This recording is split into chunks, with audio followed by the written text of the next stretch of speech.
भारत आणि पाकिस्तान यांच्यातला संघर्ष जर वाढला तर तुमची गुंतवणुकीचं नेमकी काय होईल हा प्रश्नच तुम्हाला पडलेला आहे ना. इतिहास सांगतो की युद्धाच्या काळामध्ये जर शेअर बाजार कसा बिहेव केलेला आहे आतापर्यंत, तर गेल्या 25 वर्षाचा जो अभ्यास आहे, जो ट्रेंड आहे, तो मी तुमच्यासाठी सांगणार आहे. 22 एप्रिल 2025 या रोजी जो हल्ला झाला, तर त्यानंतर मार्केटने काय प्रत्युत्तर दिलं? आल्यानंतर निफ्टी 0.9% खाली आलं.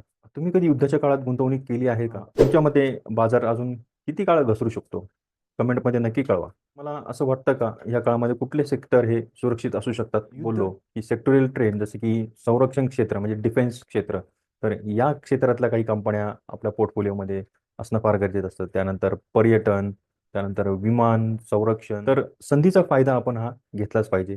तर यामध्ये आपण काही या सेक्टोरियल फंड्स, सेक्टोरियल ETF, तर निफ्टी इंडायसेसमध्ये जाऊन आपण त्या ETF आपण त्यामध्ये चॉईस केले पाहिजे. लाँग टर्म इन्व्हेस्टमेंट जर आपल्याला करायची असेल, जसं आपण बघितलं की 1999चा जो काही युद्ध झालं होतं, तर त्यानंतर सेन्सेक्स आणि निफ्टी हे खूप प्रमाणात वाढले होते त्याच्यानंतर.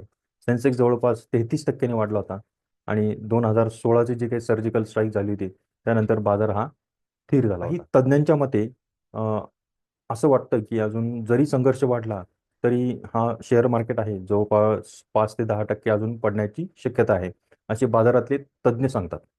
भारतीय अर्थव्यवस्था ही मजबूत असल्याने दीर्घकाळ घसरण्याची शक्यता नाही आहे. त्यामुळे ही एक जमेची बाजू आहे. जर संघर्ष वाढला नाही, तर बाजार लवकर सावरतो. मित्रांनो, अशा काळामध्ये तुमचे शेअर विकू नका.